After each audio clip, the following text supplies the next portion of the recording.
Namun tahukah Anda, selain panorama, keindahan bawah laut, dan beragamnya kuliner, ada satu tempat lagi yang mungkin patut Anda kunjungi. Tempat apa itu? Ya, kebun salak. Ternyata di Sabang ada kebun salak hasil budidaya warga lokal setempat. Nah, perkenalkan Pak M. Nur Samad Samalanga, seorang pensiunan pegawai BKKBN Aceh yang saat ini menggeluti usaha salak pondok. Katanya, mulai bertanam salak pondok ini sejak tahun 1998. Sebelum jauh bercerita, sebenarnya kami berangkat dari Banda Aceh menuju Sabang. Nah, dari situlah awal mula bertemu dengan Pak M. Nur Samad.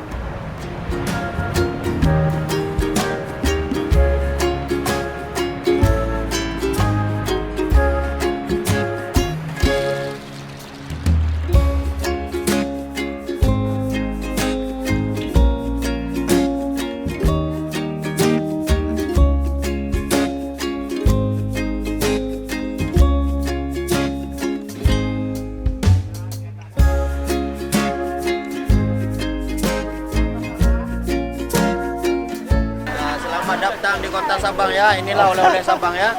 Jangan lupa.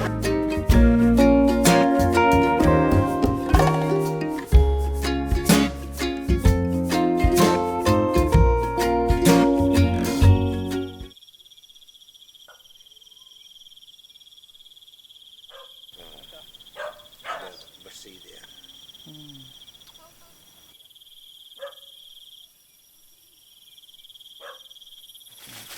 Ada 3 tempat kita. Wah, ini panen di bulan 2 sampai bulan 6 ke depan.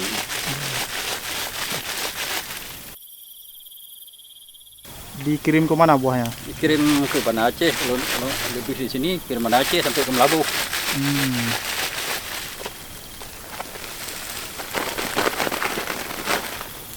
Ini sudah banyak nanti peminat orang Bapeda Aceh.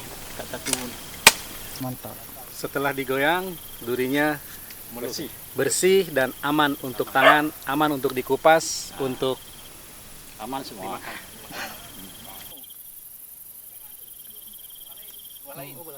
Sengaja waktu datang orang sertifikasi, berapa variasi? Saya bilang 2. 5 batang yang buah sedikit agak kelat tapi manis berair. Yang lain 1 variasi. Maka setelah dicek ke 5 kebun, 5 orang di lomba jatuh ke sini. Nomor 1 kita. Oh, pernah juara lomba? Ini sedang lomba nih. Oh, oke. Ini akan dikirimkan ke Bandung nih.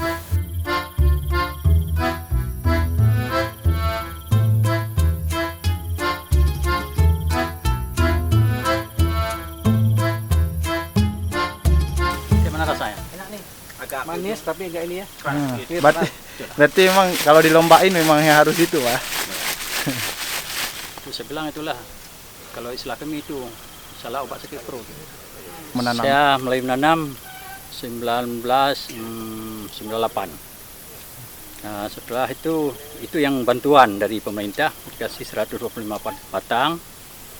Kan namanya yang proyek punya, kan ada yang bagus dan kurang bagus. Setelah sortir, setelah saya tanam semua udah berbuah kayak gini. Saya lihat ada yang tidak enak, saya buang terus.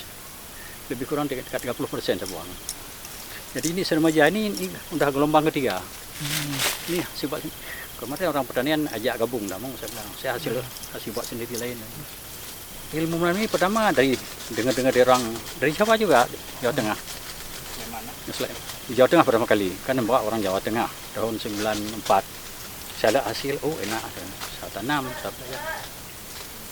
Alhamdulillah, jadi saya ini hasil buat sendiri, cangkok sendiri. Kalau ada orang minta gabung, kadang-kadang kita, yang namanya orang asal-asal, kita tidak mau, harus bagus. Jadi nanti ini apa disebutnya, salak Sabang atau gimana? Salak Sabang nih. Walaupun dari Sleman. Sleman, ya, tapi ini sudah jadi salak Sabang, karena sudah 3 keturunan nih. Sleman latih baru 2006. Jadi maksudnya ini jantan nanti dikawinnya gimana, Pak? Kawin dibawa ke bunga betina. Nanti saya tunjuk bunga betina yang sedang mekar. Ah itu, ya, itu yang baru saya kawinkan. Bukan bulat, kita bersihkan, kita buang sarung-sarung semua, kita ambil bunga jantan, kita ketok, gugur, sudah tutup ini. Ini berapa hari nih? Ini 3 hari sudah bisa Ini buka. masih pengantin baru ya? Nah, pengantin baru. Tapi kalau ini kita tidak usah buka, nggak apa-apa.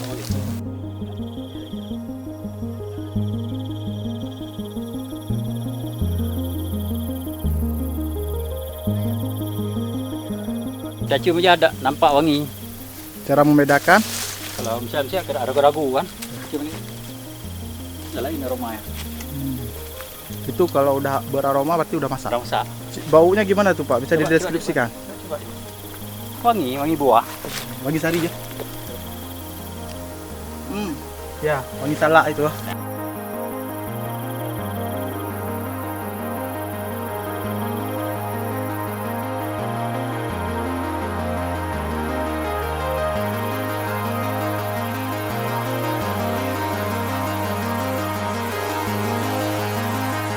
Sangat luar biasa. Yang pertama, ini salah satu yang perlu ditingkatkan di Sabang di bidang pertanian dan perkebunan, biar masyarakat ini semakin mandiri, kemudian bisa menjadi ketahanan kebutuhan sehari-hari.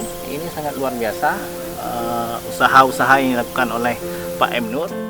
Saya lebih suka bekerja. Dan kita berdoa kepada Allah kita supaya jadi orang al-yadul ulya khairun rasulullah. Jangan jadi orang fal yadus sufla yasailah. Kita tangan di atas memberi. Jangan tangan menerima. Itu saya fokus sampai ke anak saya. Mulai dari saya pegawai, pulang 1 jam tetap kebun. Enggak sebuang waktu. Tidur malam ya. Kalau siang saya nggak tidur. Insya Allah. Malah kalau di sekretariat saya, jadi imamnya sekretariat kota.